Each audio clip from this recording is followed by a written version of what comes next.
Oh, okay. I was like, lecture, I was talking about alcohols, and I got to the stage of telling you how to convert an OH group into a leaving group. And the two examples that I put up on the board were the formation of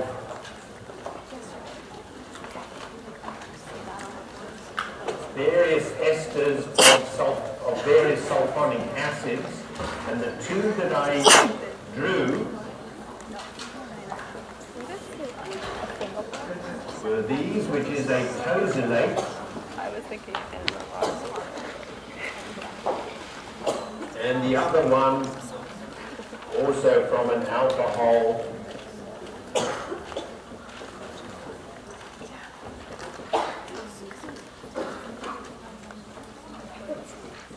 is a mesylate.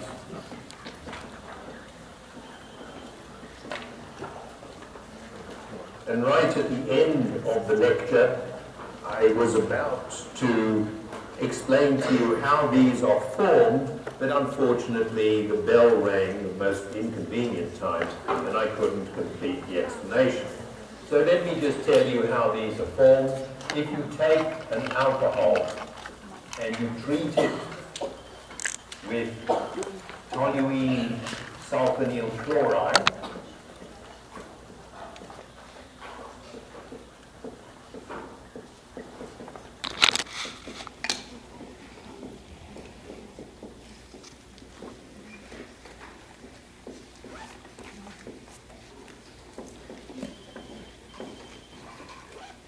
and you know, well, you don't know actually how to make toluene sulfonyl chloride, but you can guess that one of the steps is to take toluene and convert it into toluene sulfonic acid. And from toluene sulfonic acid, one can make toluene sulfonyl chloride. And what happens is, and this is an approximate mechanism, what happens is something along these lines.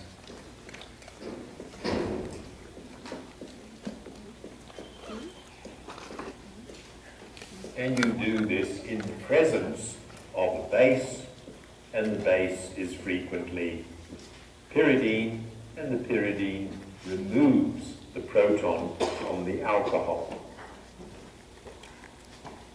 Now, I said this is an approximate mechanism. You don't have to know why it's an approximate mechanism, but I'll just tell you so that you realize that I'm not just sort of hiding some ignorance because I don't know the real mechanism and just sort of dismissing it in that way. What I've done here is I've implied that the oxygen carries out a nucleophilic displacement on the sulfur. I don't want to make that commitment because it's entirely possible the oxygen attacks the sulfur, the electrons move onto the oxygen, and then they flow back and expel the chlorine. But that's a complication that you don't need to worry about at all.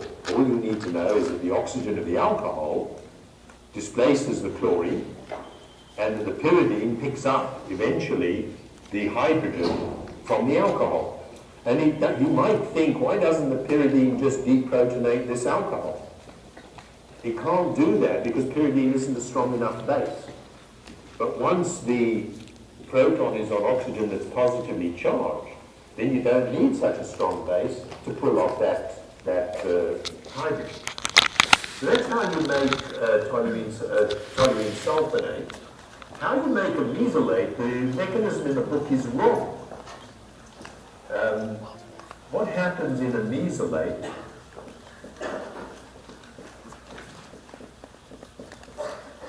is usually this. You use triethylamine, which is a base,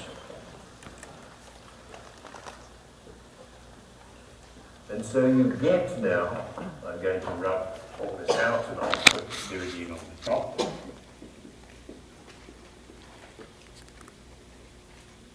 There we are. What you get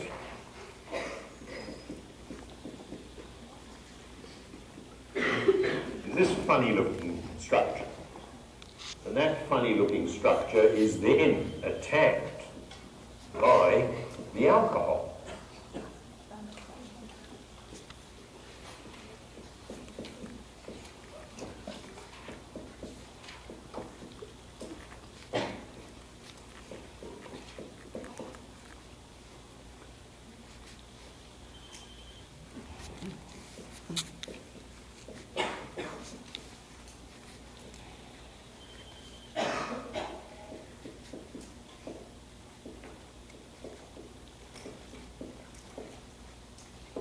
And this picks up the proton from various sources. There are several sources of proton. There's the triethylamine hydrochloride that's formed, and there's some more of the alcohol.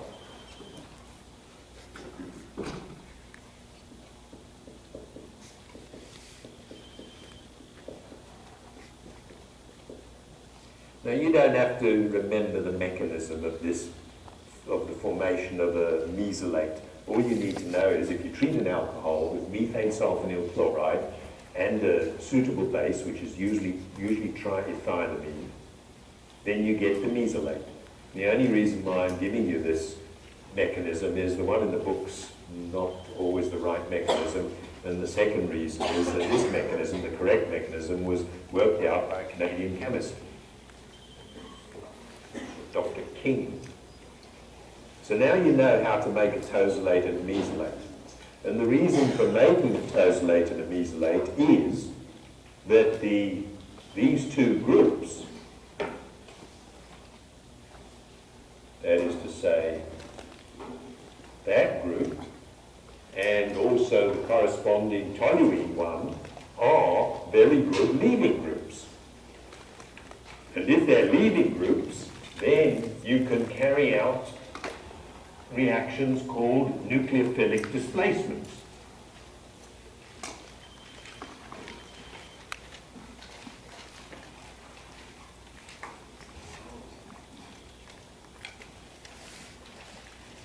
I mustn't rub it up.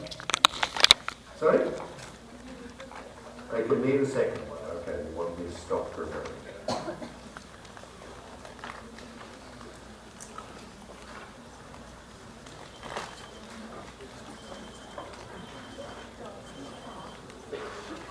Now, why would one want to convert an OH group of an alcohol into a leaving group in order to carry out a nucleophilic displacement? Well, the answer is that in that way you can convert the alcohol into all sorts of other things.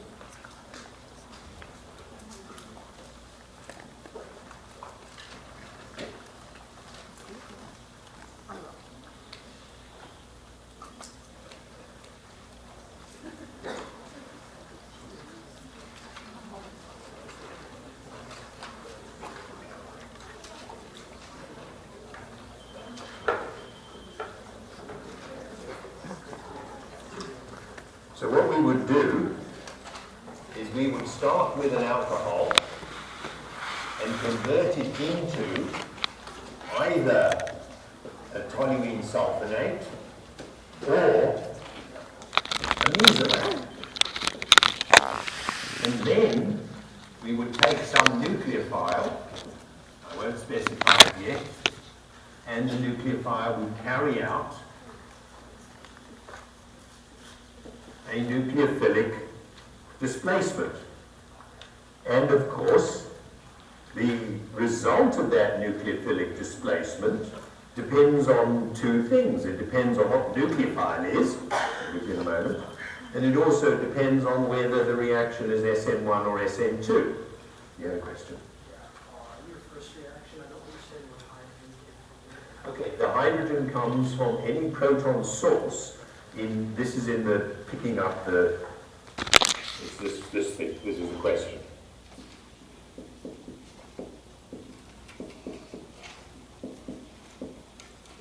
This picks up a hydrogen.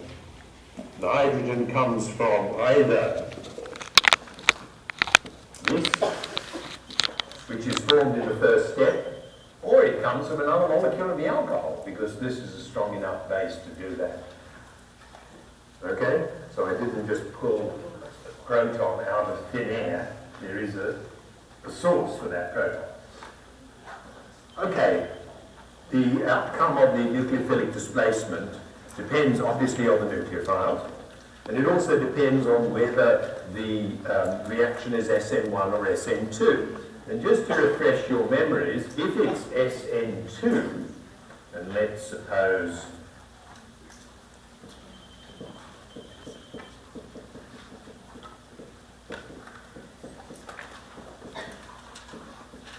that this is the structure of the tosylate, and I carry out a nucleophilic displacement what I will get is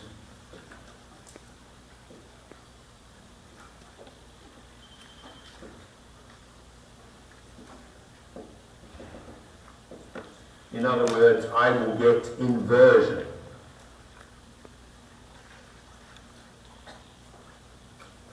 So if I have an alcohol and I want to convert it to some derivative in which I've inverted the asymmetric carbon carrying the OH, the way that I do it is to make the alcohol group into a leaving group, like a tosylate or a mesylate, and then carry out the nucleophilic displacement.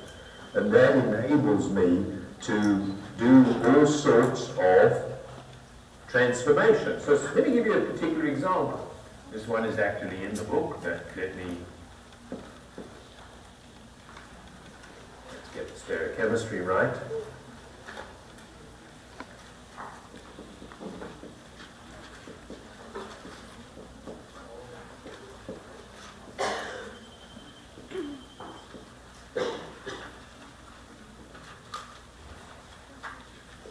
Supposing I want to do that transformation. I want the final product at nitrile.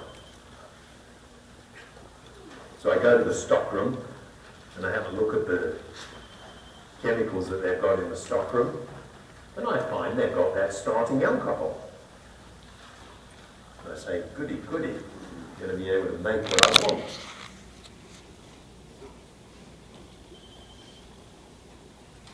And so what I do is I convert that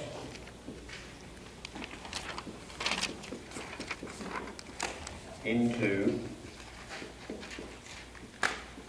the tosylate or the mesylate, and then I use a suitable nucleophile, which in this case will be potassium cyanide. And the nucleophile is the Cn minus. And you can see what has happened. I have carried out a SN2 displacement on this carbon, and I have inverted the stereochemistry. Now obviously I've inverted stereochemistry because the tosylate, the bond to the oxygen from carbon, is behind the screen. That's why it's dotted. But the bond from carbon to the carbon of the nitrile is a heavy bond. It's in front of the screen. So obviously it's an SN2 displacement, and that's one of the ways in which you can make that compound. Now what you should all do is you should do review problem 11.9.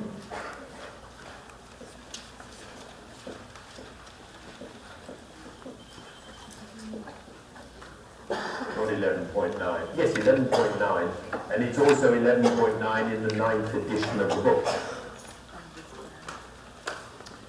All right, for the time being, I've said enough about alcohols. I want to say something now about ethers.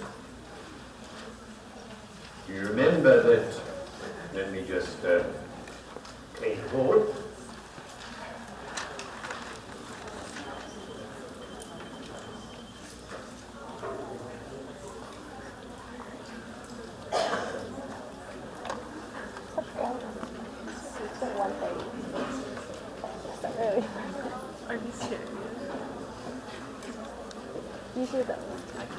You remember that there is a family of compounds. You can imagine that they're all derived from water.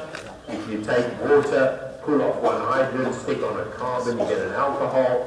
You've still got an OH group there. If you pull off the H from the oxygen and stick on another carbon, then you have an ether.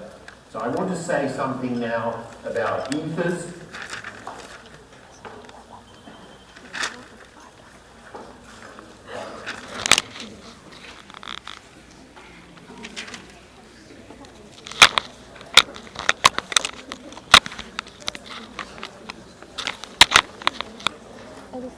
If you take, so I'm going to talk about synthesis of ethers.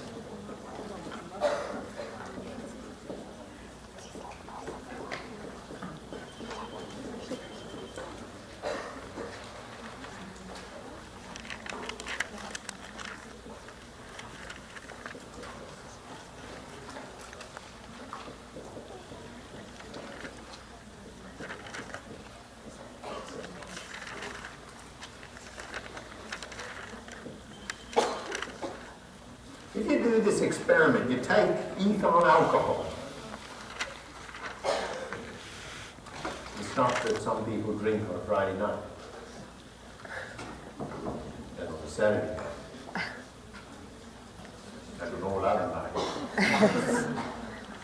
And you heat it to a pretty high temperature with sulfuric acid. What you get is diethyl ether, the substance that's commonly known as ether. It's fairly pleasant smelling, very volatile liquid. So what's going on here? Well, you can actually work it out yourself, but I'll go through it for you. You're taking this compound, putting it into acid. So you know that if you've got a substance with lone pairs of electrons, and you feed it a proton, the lone pairs of electrons will attack the proton. So clearly the first thing that happens is likely to be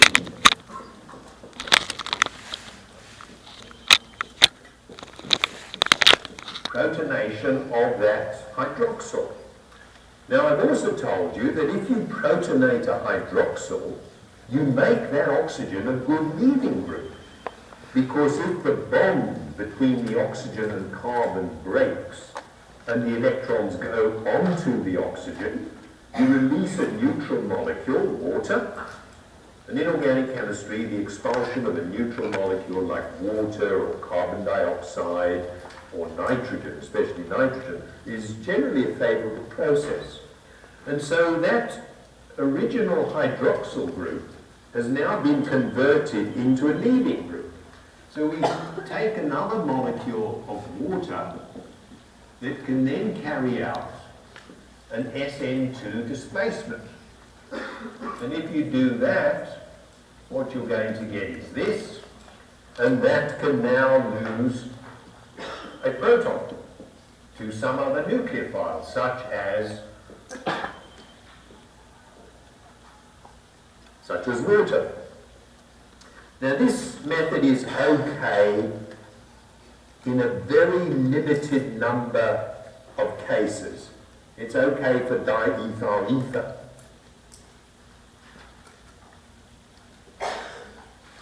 And it's also okay if you want to make a certain type of unsymmetrical ether. Supposing you take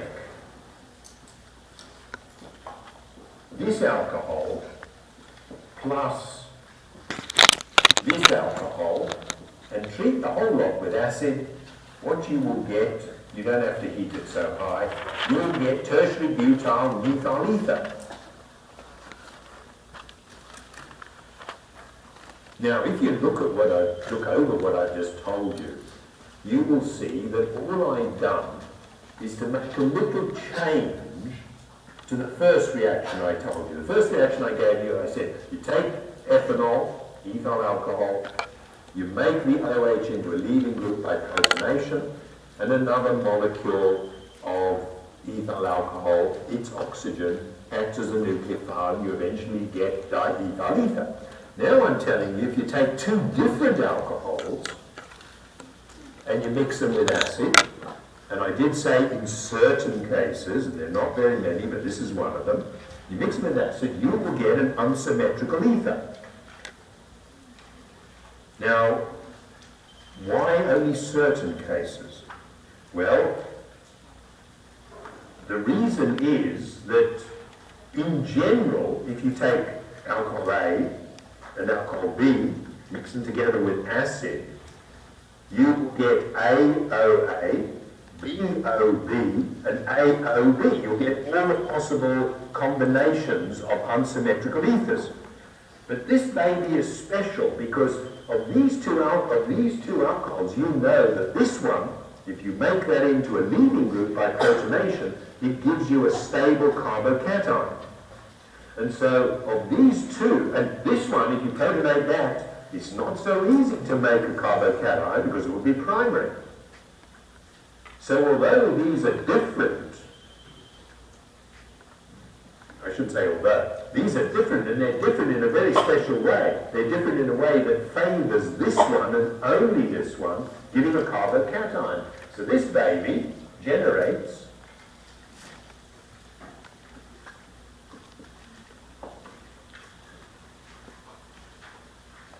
it generates carbocation.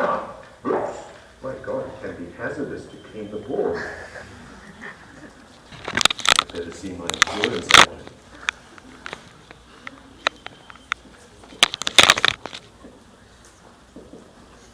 And now the other alcohol can come in. So in a few cases, this acid catalyzed formation of ethers is okay. But there's a much better method, which was invented by an Englishman. That is Scotsman. And this is the Williamson synthesis of ethers. It was invented by Alexander William Williamson in 1850. And it was in fact the very first organic experiment that I did. I didn't do it in 1850. But I did it at school. We had to make ether as one of our experiments. It was quite dangerous because you used Bunsen burners. The school didn't have electric heating mantles. And so all the exits from the apparatus had to have a long tube, rubber tube, and the tube was dangling down on the floor. So any ether vapors that came out would be on the floor and not on the benchtop level where the Bunsen burner was roaring. I remember that.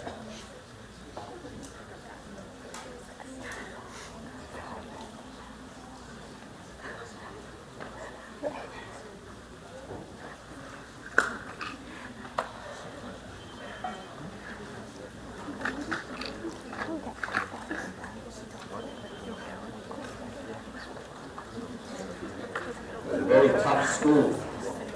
When you went in, they searched you for knives. If you didn't have one, they gave you one.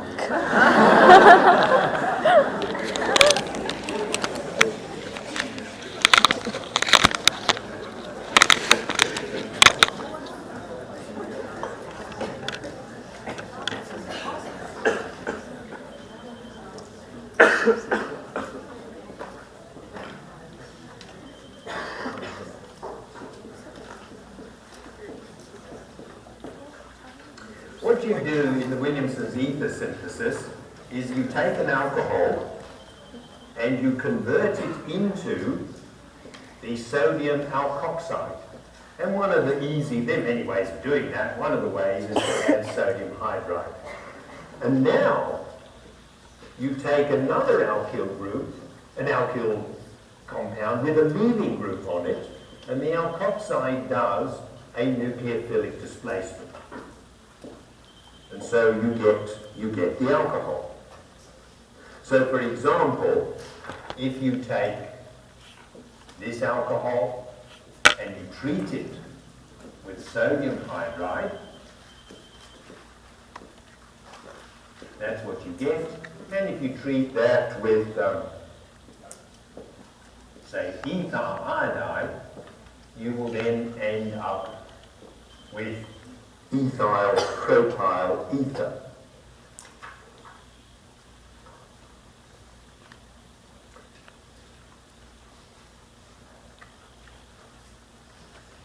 Now you can see what I've done here. I've taken an alcohol. Normally, the oxygen of an alcohol is nucleophilic, but it's not strongly nucleophilic. Then you can drink the stuff if there's only 2 carbons. And then I've removed the hydrogen on the alcohol to make an alkoxide. It's a very strong nucleophile. You try and drink sodium ethoxide and you're dead before they get you out the door. So you convert the OH into a very strong nucleophile, and then you carry out an SN2 substitution to make an unsymmetrical ether. So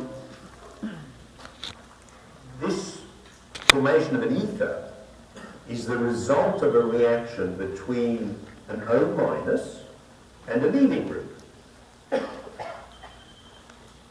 That means that the O minus and the leaving group can be, as they are here, in different molecules.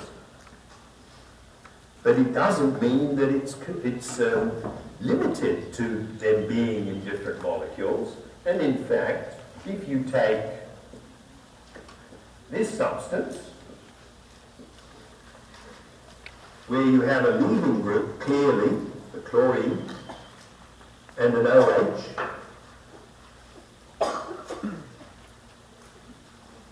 And you treat that with base.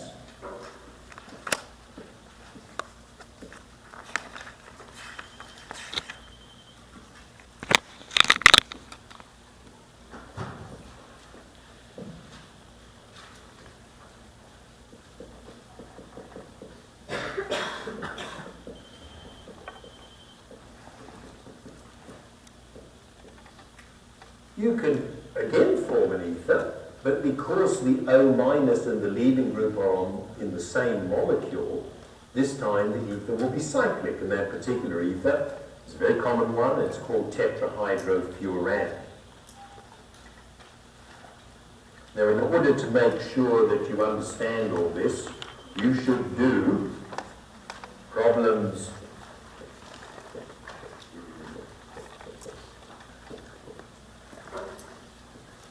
11.3 to 13, which is equal to 11.16 in the 9th edition. And you should do 11.14, which is equal to 11.14 in the 9th edition.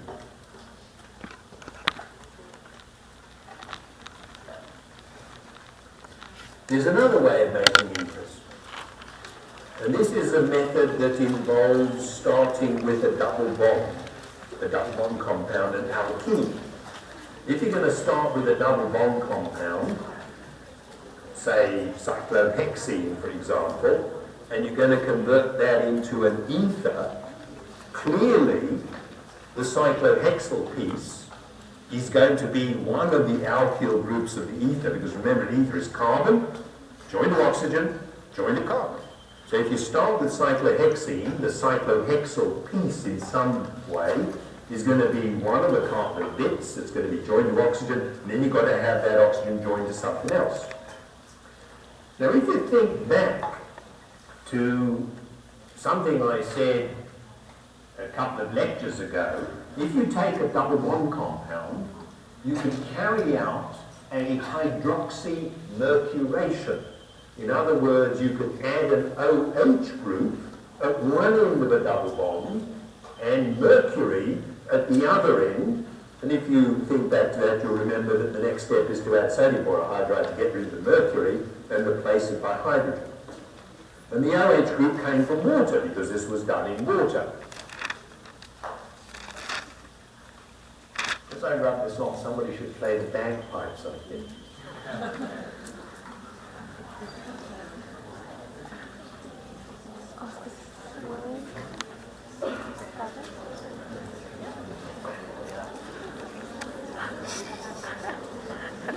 You remember that I talked about the hydroxymercuration of alcohol, of double bond compounds. Well, if you're using water as the nucleophile, you can equally well use an alcohol as the nucleophile. So if, for example, we take cyclohexene,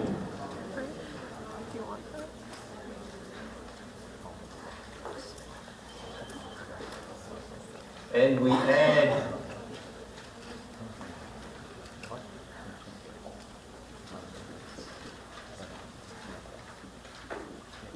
mercuric trifluoroacetate in the presence of an alcohol, why don't I use tertiary butyl alcohol?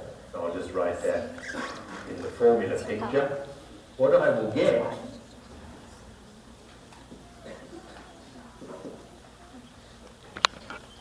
is first, oops, yeah, there we are, that's nice.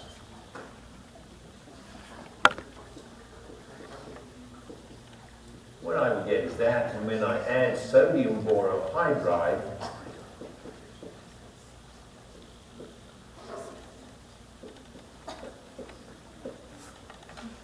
I replace the mercury by hydrogen. It's exactly similar to what I talked about a couple of lectures ago when I took an alkene and carried out a hydroxymercuration. I added mercury plus plus, divalent mercury, in the presence of water. And the O8, the water added to one end of the double bond, mercury added to the other end. Then I got rid of the mercury by reduction with sodium borohydride. And you can do a very similar thing, but it's using an alcohol instead of water. You don't have to use tertiary butanol, you can use methanol, ethanol, all sorts of alcohols, provided they don't have double bonds in, because if they've got double bonds in, those double bonds will themselves react.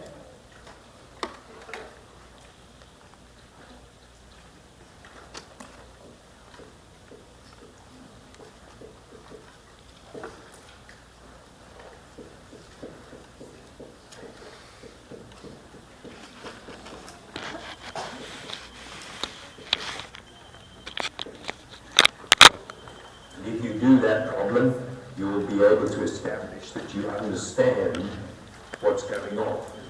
So you know something about making ethers now. Simple ethers by acid catalyzed reaction of 2 molecules of alcohol. In rare cases, you can make an unsymmetrical ether. You can use this, the Williamson's ether synthesis, or you can use alkoxymercuration. You see what I've done here? I've added mercury to a double bond, so it is a mercuration, and I've added an alkoxy group, happens to be a T-butylate. So it's an alkoxymercuration, then you get rid of the mercury. Now, what are the reactions of ethers? Well, again, from everything I've told you, you can work out some reactions. Looks like some sort of flying creature, doesn't it? A bat in head-on profile coming towards you. I called it that way for a special reason, not to amuse you, but to give you a clue as to what the reactions of this stuff are going to be. If you see something with a couple of lone pairs, you know jolly well that if you present it with an electrophile, something that wants to be attacked by electrons, the lone pairs will oblige.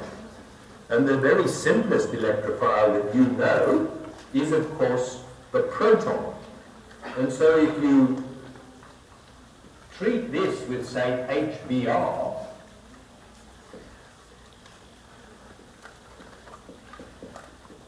it will come as no surprise that that is what you get. And then, if you ask yourself, what are the properties of that stuff? You remember I've been telling you, I'll write it down in a different colour. Do they have British racing green? No, they don't. They only have this iridescent colour.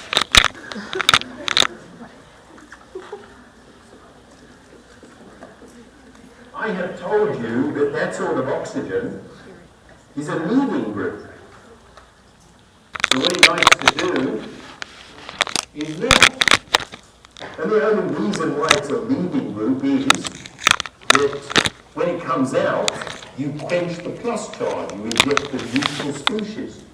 Well, you can easily understand that from the HBr, there's a nucleophile present, and so I can get ethyl bromide plus ethanol.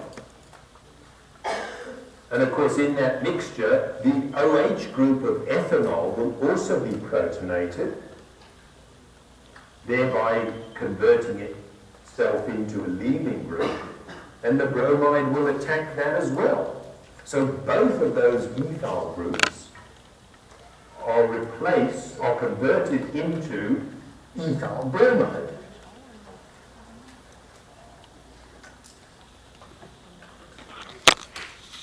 Now, the ethers that I mentioned so far, at least today, have all had a long chain. You know, diethyl ether, just a chain molecule, and probably along the chain is an oxygen. And I also mentioned a 5-membered ether called tetrahydrofuran. But there's one other type of ether that's rather important, and that is a 3-membered ether. So I want to clean the board, and then I want to tell you a little bit about these three-membered ethers, which are called epoxides.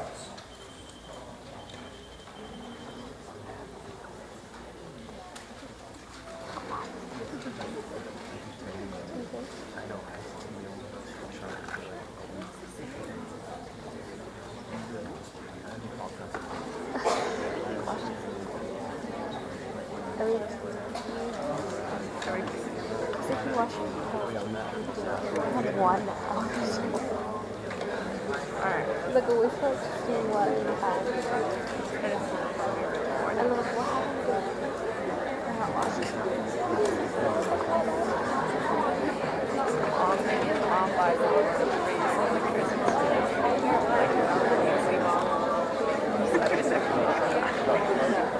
I wish I had one of those ugly sweaters. They sound so comfortable. Tacky, but comfortable.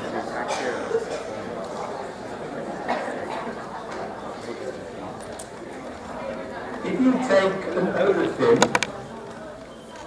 and you treat it with metachloroperbenzoic acid,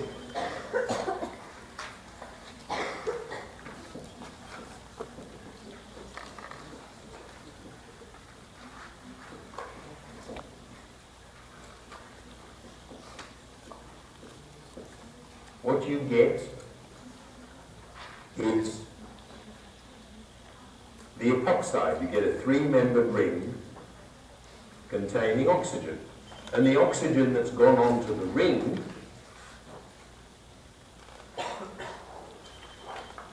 is the oxygen that I've marked in green. Now the mechanism by which this happens is a bit complicated, so we're not going to do it. But what you need to know is that when you make an epoxide, the stereochemistry of the double bond compound you start with is preserved in the epoxide. So, for example, MCPBA, metachloroperbenzoic acid,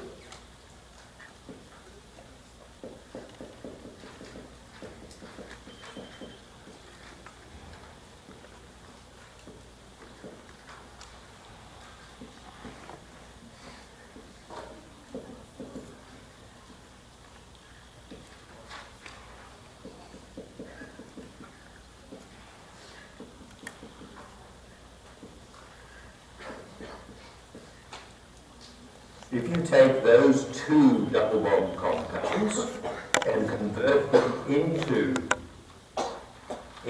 the epoxide, the stereochemical information in the double bond compound is preserved. You can see that in the first one, which is the Z isomer, the two methyl groups are on the same side of the plane containing the p orbitals. And in the epoxide, they're on the same side of the plane containing the three-membered ring. And in the second example, the two methyl groups, the second example is the E isomer. In the second example, the two methyl groups are on opposite sides of this plane containing the p orbitals. And in the epoxide, the two methyl groups are again on opposite sides of the plane containing the three-membered ring. Now, some of you may wonder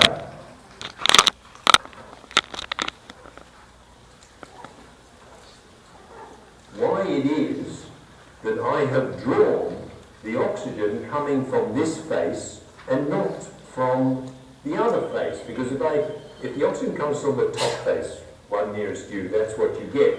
If I draw it from the other face,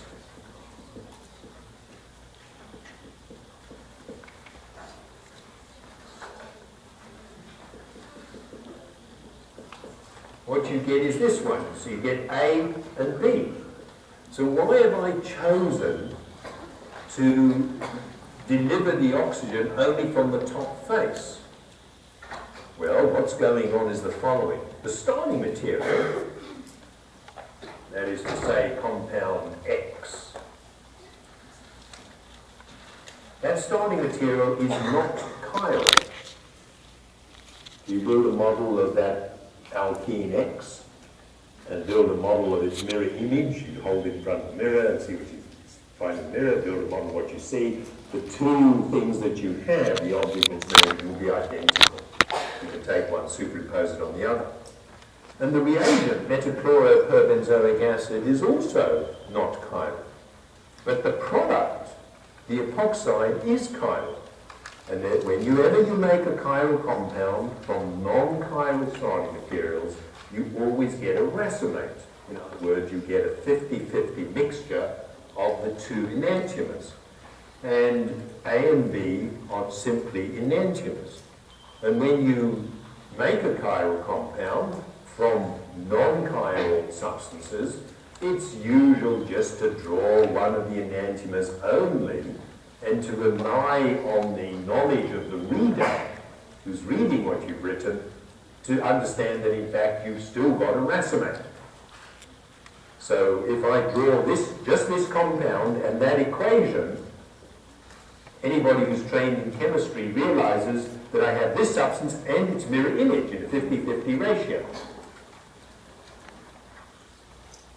So that's, I didn't choose to deliver the oxygen from the front because it goes 50% from front, 50% from behind. I just arbitrarily drew one of the two possible enantiomers. So that's how you make three-membered ethers, so-called epoxides. Do they have any special properties? The answer is yes. If you think about the bond angles, you'll realize that that stuff is strained. If it's strained, it's going to be reactive. What sort of reactions does it undergo? Well, there are a couple of lone pairs on the oxygen, so you already know something. You know if you put it into acid, you're going to protonate the oxygen. So let's do that and see what we can predict about the protonated epoxide.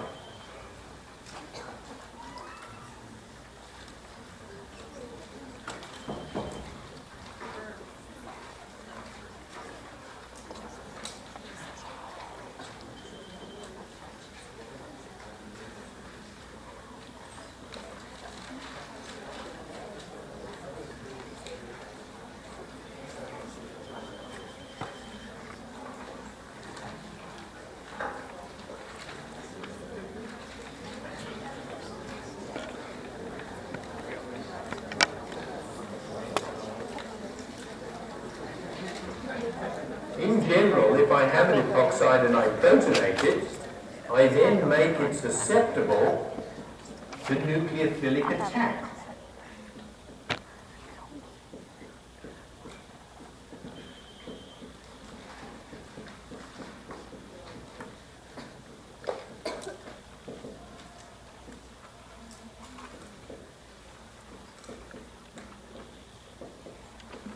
And so I get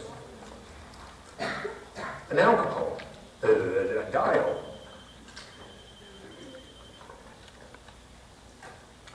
Because the epoxide is strained, I can actually take a strong nucleophile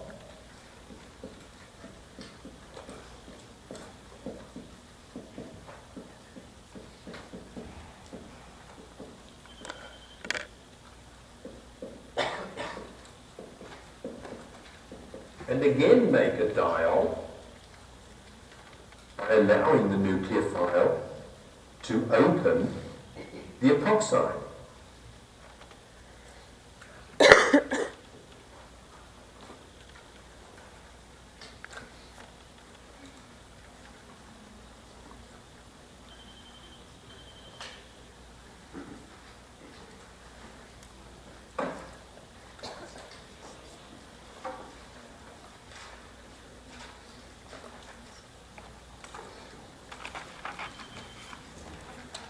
Supposing I take ethoxide and treat it with an unsymmetrical epoxide, you know that the fastest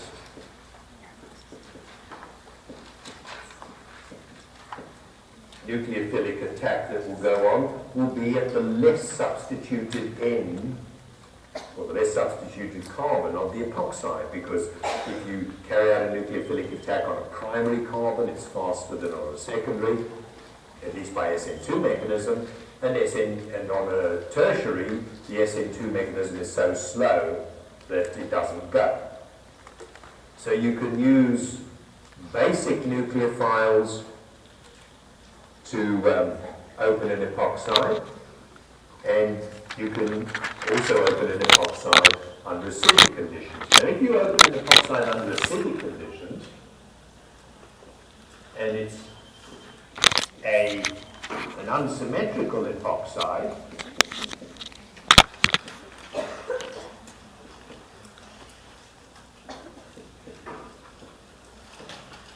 then you have, say, methanol in there, then what you will get is a methyl ether.